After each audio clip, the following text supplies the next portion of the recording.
Hello viewer, ujambo. Welcome back to this YouTube channel, rather GTN Nursing Services YouTube channel, where I, Grace the nurse, talks about mother and child health care. We are on our third clip, whereby we are learning about family planning services in Kenya. And when we were grouping the people who are using family planning methods, there was the ones who are using a method because they have had a baby.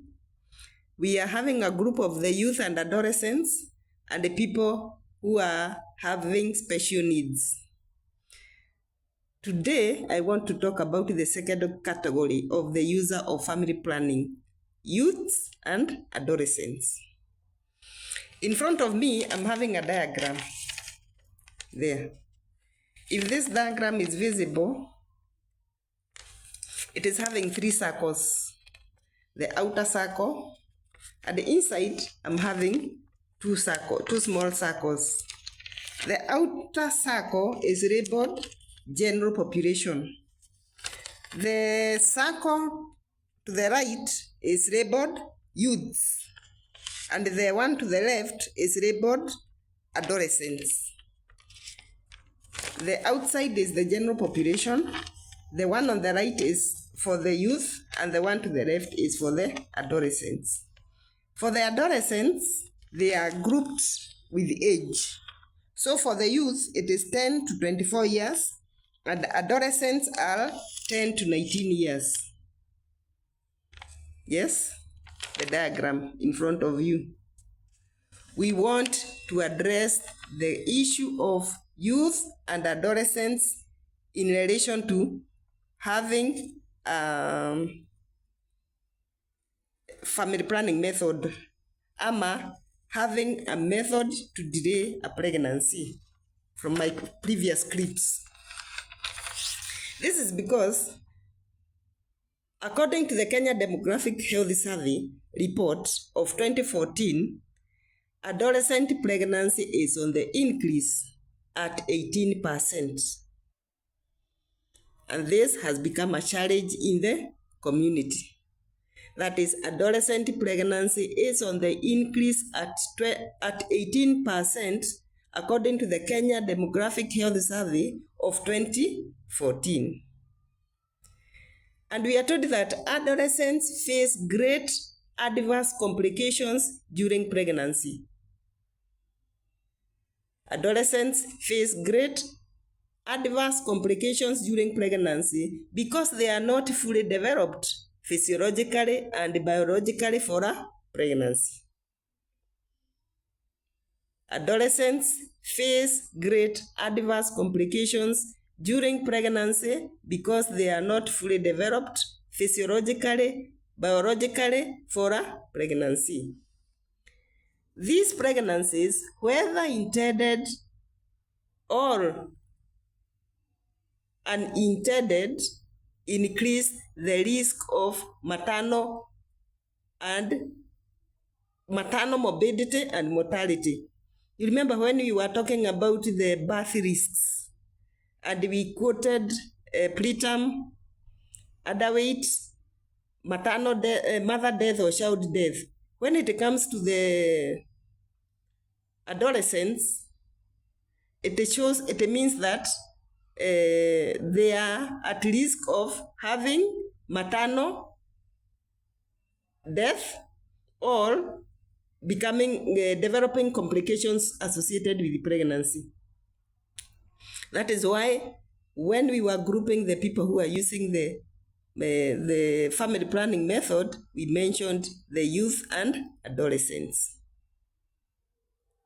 We are told that adolescents and the youths, including first-time mothers, are a unique population, and therefore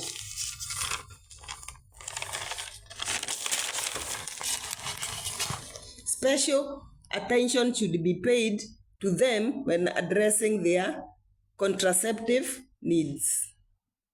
New word there, contraceptive. Contraceptive is the listing I did there, when I talked about device a method, a procedure, or changing behavior. So the term contraceptive covers all those.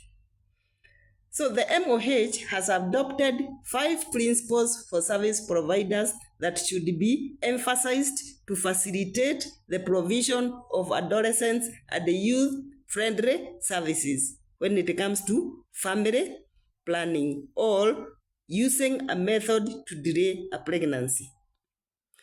And because the Kenya Demographic Health Survey has told us these people, the increase of pregnancy has been noted. The question is, who is pregnanting these people?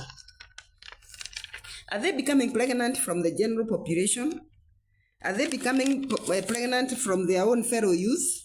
Or even the adolescents, who is making them become pregnant?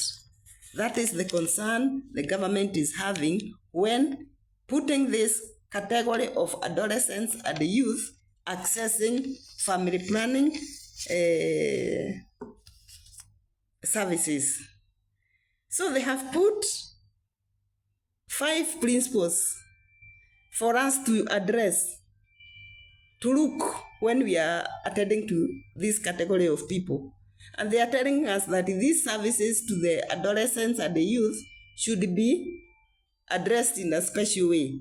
And therefore, there should be equity, they should be accessible, they should be acceptable, they should be appropriate, and they should be effective.